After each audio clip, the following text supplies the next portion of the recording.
Hey guys, welcome to the second episode of Building Your First Ship. Today we'll be taking a look at the logic system. We'll be looking at hinges and rotators. And we'll be looking at the sliding blocks, the sliders. We will be creating an elevator. And I'll show you this in a bit. So let's get started with the cockpit block to create a small canopy. So as you can see, I can place a hinge down and then a canopy block on top. Flip it up and down like this. So if you can see, there is some weird glitching happening over here. This is clipping. Turn my headlamp on. So this happens because the hinge block, this block over here, is clipping inside of this block, which is not good. You can easily fix this by just destroying this hinge block, and you'll still have this, which is the main part that's actually needed. If you destroy the block underneath, you will not be able to build anything on top of the hinge. You'll have to rely on the blocks that you already placed. You just have to destroy it and place it again if you want to make something else with this block, with a starter block right here. Okay, so as you can see, I can activate it by right-clicking on it. But how would you do that if you're inside the cockpit? You're nuts. You can't do that. You will have to use buttons and switches. So if I put down a button, you can see that it only closes. It doesn't go back up. Why is that? It's because buttons only send out one signal. So since this game uses logic basically, it uses binary. So it sends zeros or ones to moving entities or whatever else. So if the button only sends a 1, it will only close down or open depending on where you place the hinge. So this is not good. We don't need this right now. What we can do is connect a button to a switch, then a switch to what we want to move, like this. As you can see, it does exactly what I want it to do. Up now. So this mechanism, this thing, is called a T flip-flop because it flips and flops. I'm kidding. The T flip-flop name is actually a scientific name for this sort of gate, because this is actually a logic gate. Being simple as it is, it still is a logic gate. Okay, so this is fairly simple. You could have this inside your ship and just only click it to get out of your canopy. But what if you're outside your ship and your canopy is closed and you can't reach the button? You can place a button outside. Let me grab a panel over here. Yeah, let's split it here. It's okay. So we can connect as many buttons to the switch as you want. It's not an issue at all. So say this button is inside the ship and I'm outside and I want to come inside. There it is. Easy as pie. Okay. Moving on, I'll show you guys how to use the mix command, which is basically a linear interpolation block, but that's mambo jumbo. Just ignore what I said. This block basically gives you boundaries. For instance, rotator blocks.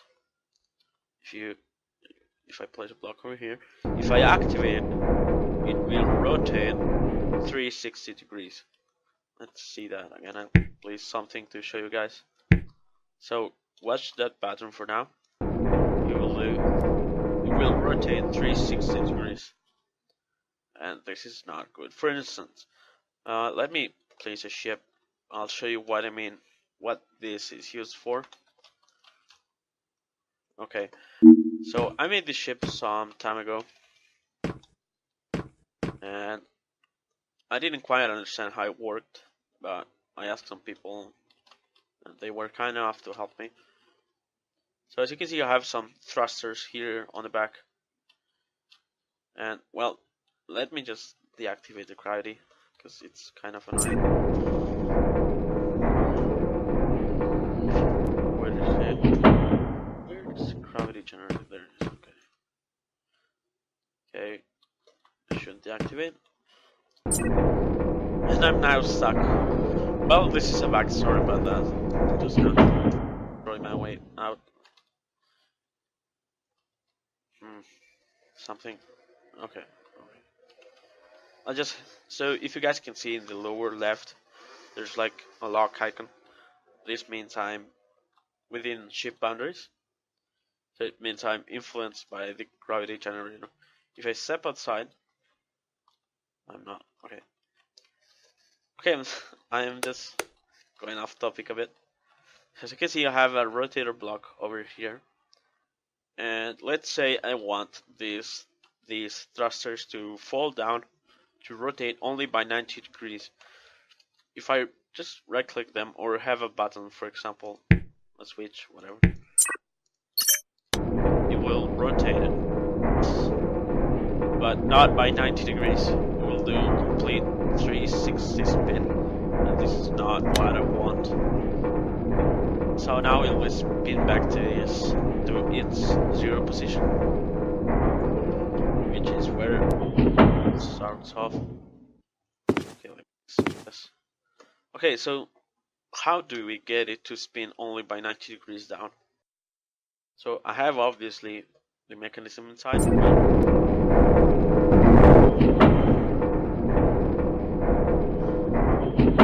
I just wanted to show you guys what I meant.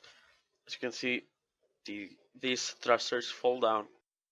They rotate down by 90 degrees and open these things. This is not important, just a feature I added. So they become basically landing gears. So it's the front. So how did I do this? I'll show you guys right now.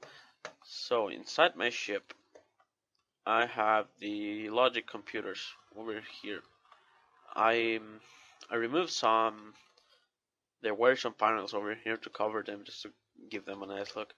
You can see it's pretty complex actually, but it's nothing horribly difficult. It's pretty easy actually.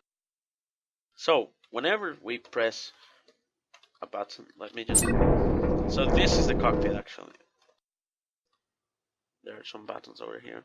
So I think this. Okay, no, this is the canopy, and this is the landing gear.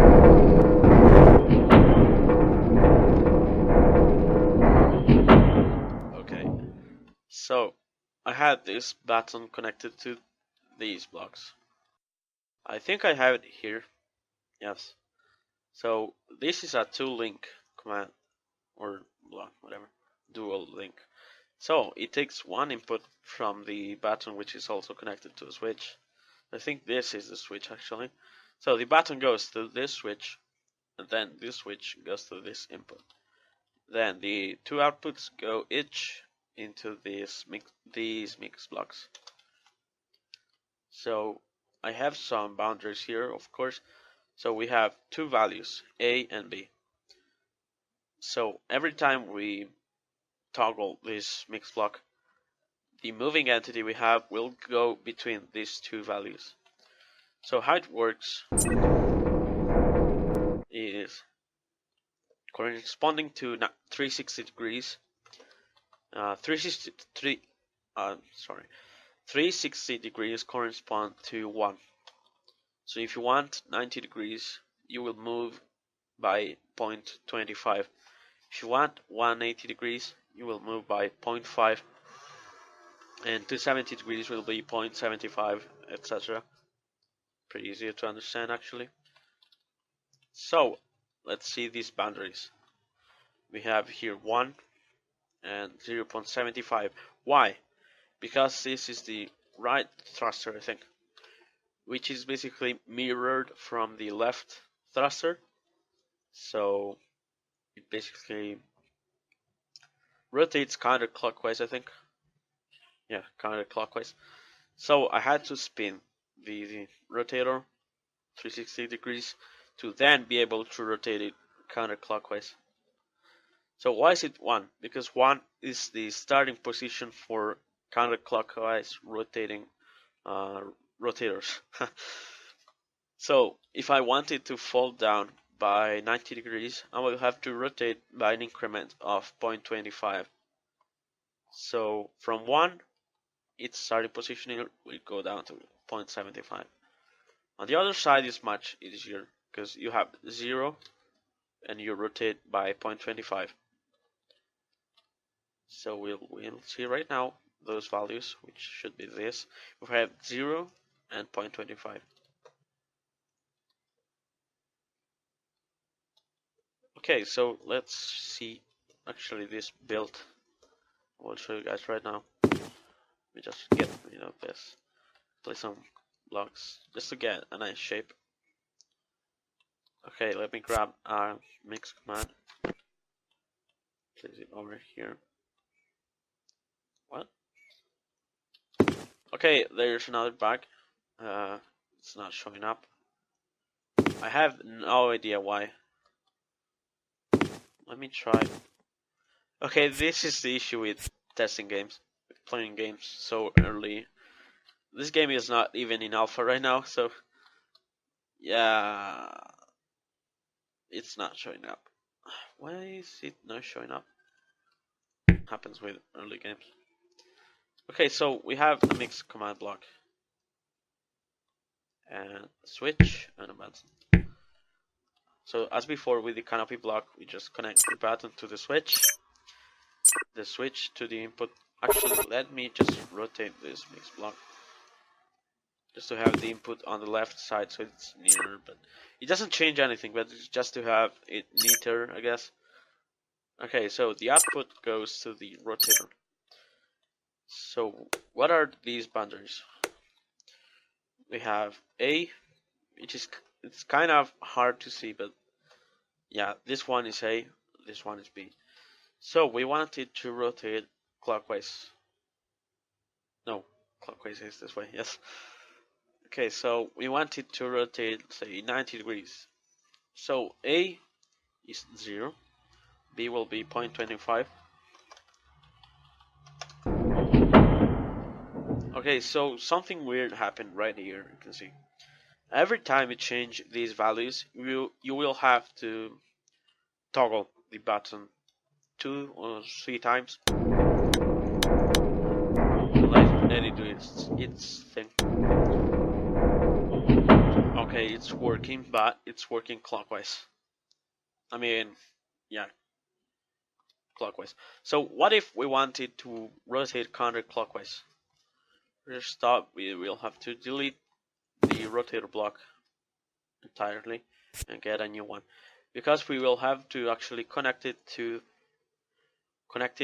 when it's in its 1 position.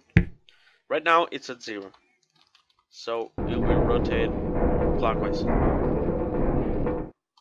So we want it to rotate this way, counterclockwise.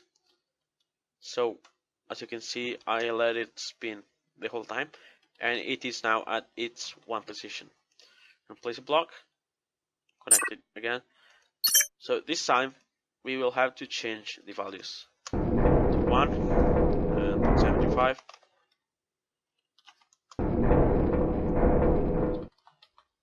And flip the switch a couple times, and it's rotating counterclockwise. So you can build something like this. So right now, it's kind of relative actually. Depends on your 0 position. For instance, I could consider this my 0 position, and it will rotate clockwise.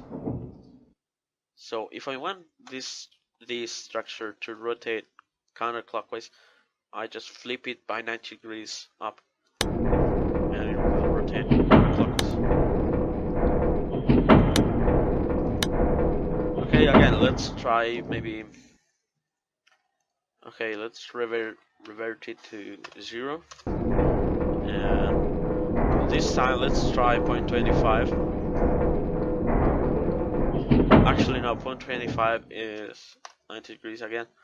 Let's try 0.75. Okay, it's now at its 0 position. So if I activate it again, it will rotate to 180 degrees. Oops, no, I mean 270 degrees.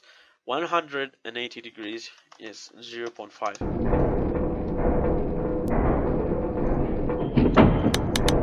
Let's flip the switch a couple times again. And there it goes. 180 degrees. Okay, let's move on to something else. This is the elevator that Trek42 made. I need to thank him for this structure. So this is a multiple floor elevator. So you can see we have different color coded floors, I guess, and buttons. Let's see how it works. So we are now on the orange floor, so we should not press this button. So let's say we want to go to the last floor.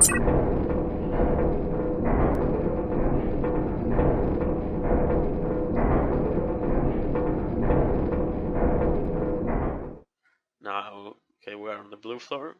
We will go to the floor.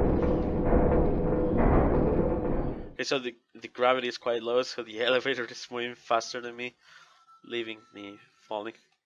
But it's okay. Okay, let's go to the last floor actually. As you can see, I'm just drifting down. So what if the elevator is up and I want to call it? Let's press this button again. And we revert down to the orange floor. How does this work? It's actually really easy. You need to use these constant blocks, constant commands, or whatever.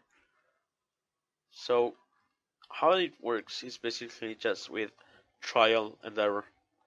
So you have this slider, this rail thing, and okay, you have this rail block. How do you know where each floor is? Because if you just activate the slider, which should be down there, I think. Oh, okay, this is there. So if we just activate it with a switch, let's actually do that. If we activate it, let it just go to the end. You can see it doesn't even go to the last floor, it goes above it. So let's see, if we want to bring it down, just flip the switch, but it doesn't go where we want. It just goes from one end to the other when switched. How do we get it to stop in between floors? We use this, in fact. It's really easy. We just need to basically try and see which floors correspond to each value. So again, the start is 0 and the end is 1. So we want to see which floors correspond to each one. Actually, I think it's the opposite. Yes. So the starting is 1 and the ending is 0 over here, I think. Let's see. Let's connect this to the input. Let's see where it goes.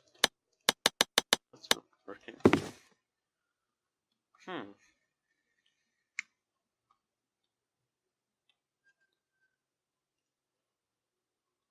Okay, I'll have to get this part.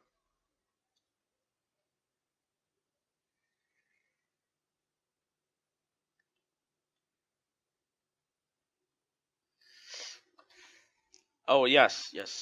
We need a button, I think. No.